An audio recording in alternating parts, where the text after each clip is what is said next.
Hey gang, this is Mike with MrNoFluff.com, and ask me anything about real estate. I'd be happy to answer your questions for you. It's a great day to be alive, great day to live in America and be free. Um, yes, it's actually raining around here where I am right now, but I'm always freestyling it. I'm unscripted. I come out from my heart, and you know what? I'm not gonna melt. So I decided, hey, let me enjoy this rain with you guys and talk about real estate. If you guys have any questions about real estate, if you can hear me, leave me a comment and shoot away. But here's some things that I want to talk about real estate that most people don't understand is that they always ask me, Mike, what is a subject to investing? What is subject to investing for real estate investors? Again, what is subject to investing for real estate investors? And quickly, I explained to them that subject to investing is a situation where the seller deeds you the property. Again, they give you the title, they give you the ownership of the property, and you don't assume the debt. You do not assume the debt. You don't go and qualify for a new loan. You don't do any of that stuff. So again, there's what makes it a little complex is that there's two ideas here. We have the property and we have the debt. So imagine there's two different things, and usually they're combined together. So the owner and a subject to, we split them apart. We split out the property and the debt. The property now becomes my asset.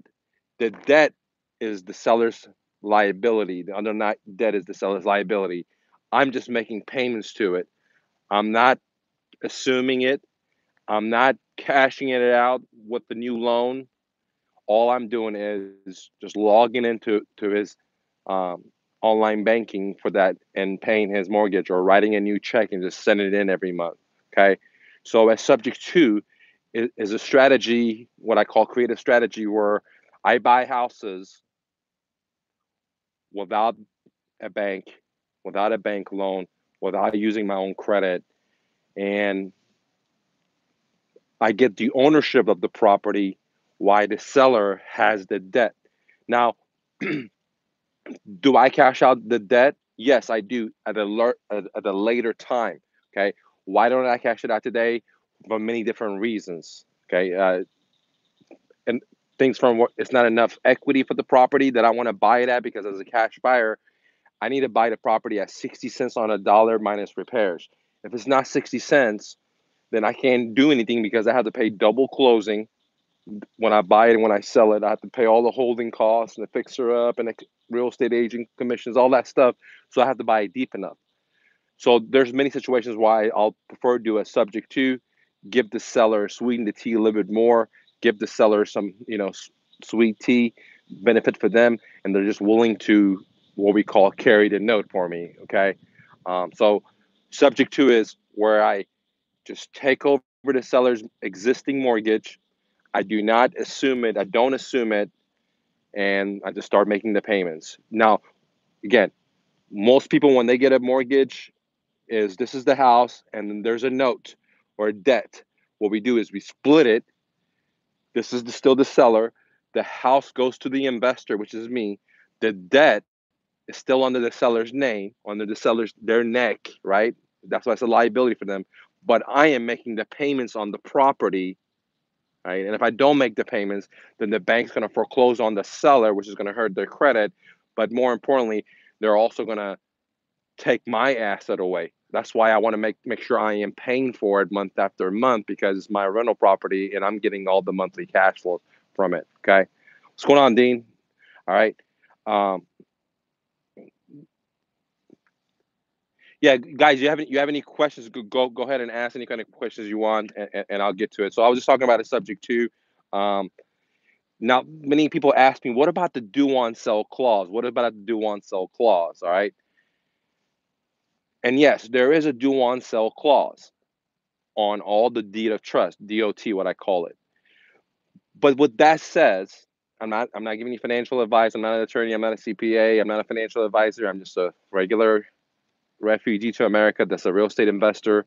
and an entrepreneur for 25 years, okay?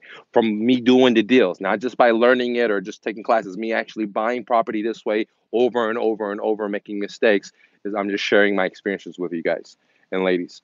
So there is a do on sell clause. That's why there's a risk for me and there's a risk for the seller. Again, I do all that disclosure in my paperwork because the seller needs to understand that, hey, if you sell it to me, that the bank may accelerate your loan. And for me, as an investor, when I buy it, I need to know this stuff that, hey, if I buy a house this way, the bank can't accelerate the loan. But in all the time I've been doing this since 2006, 2007, 2008, the bank has never, ever accelerated any of my loans. And I've been making payments on them. Okay. Now, I'm not saying that this is not going to happen. I just think that the odds of that is so slim versus having bad renters. I'm more likely to have a bad renter or do an eviction versus the bank calling note on me. So that said, when I go into these transactions, I know that there's a risk and I'm willing to take it. And there's safeguards or situations, things that I can do to safeguard myself, like put in the trust, etc., high duty insurances.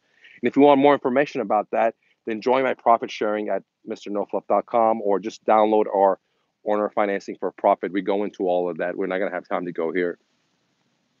So now going back to the question, why would the bank not? I mean, the bank has the option to call the note, right? That's absolutely right. It's a risk for the seller. It's a risk for me. Again, since 2006, the bank has never called the loan on me. Can they do it? Absolutely. It hasn't happened yet, but there's a possibility, and I know going in. It's just kind of like when I start buying Bitcoin when it was 3,500, I knew that it was going to go down, but I also knew the possibility of it going up to 13, 14, 10,000, whatever it is that it's going to go to at the current time. All right. So it's a risk. I knew it. I accepted it. I disclosed it to the seller. It's in my documents, and I did it. Now, why hasn't the banks called these notes in? Is because just if I was a businessman, the interest rate on a property right now is like for a 30-year fixed mortgage, like 2 or 3%. Most of these mortgages that are out there that are older, they're like 6, 7%, right?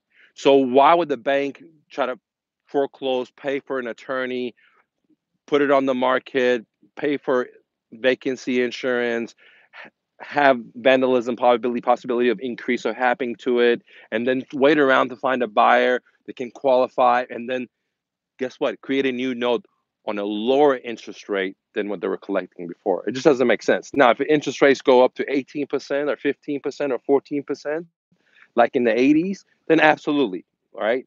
I can see why the banks would do that. But at the current time, when I'm performing, like for example, when I buy a house and let's say the seller's behind 3 months and I bring the 3 months in the back and then I start making the monthly payments and the interest rate is a little bit higher than what it is today, why the hell would the bank want to call the loan? They have never called it on me. They have the right to, but logically, business doesn't make sense. Can they do it? Absolutely. They've never done it to me. Does it happen? I'm sure it does. Okay. So, but my risk of getting bad renters or my AC breaking is a lot higher than the bank calling the note. That's a very, very, very small percentage of risk for me or the seller. So the do want sell exists. It doesn't really worry about me. There's strategies and things that I do to protect myself to decrease the risk, even though I know exists. I let the seller know he or she is cool with it.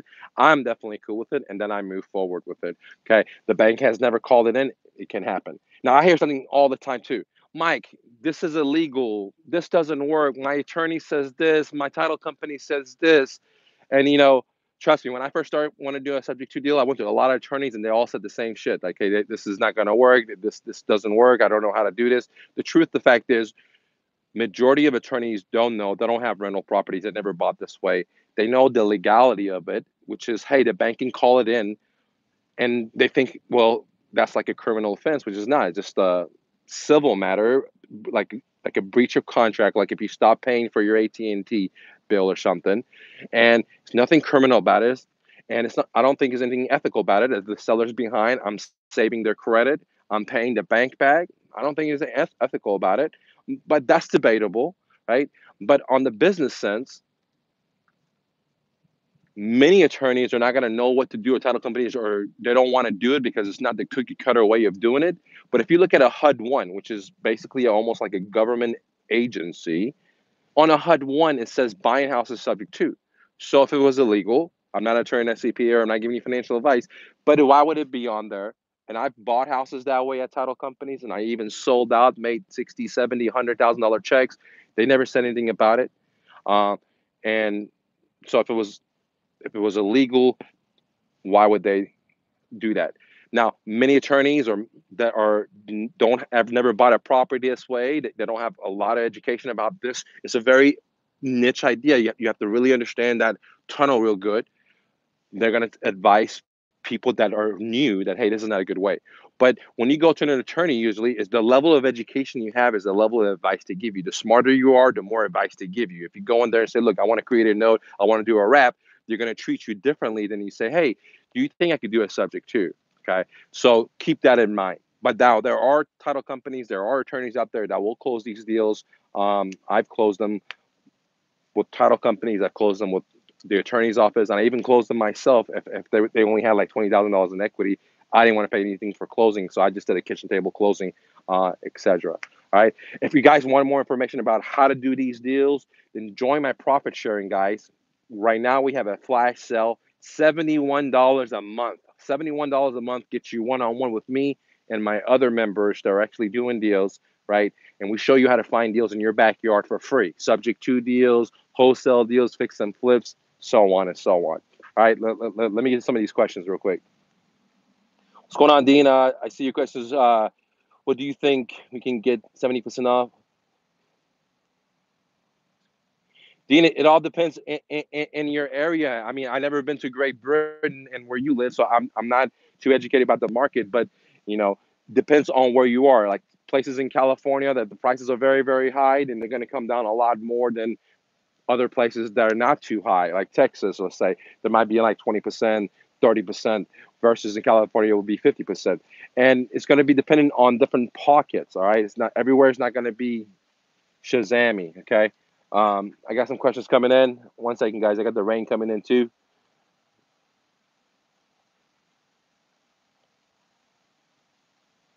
All right, I got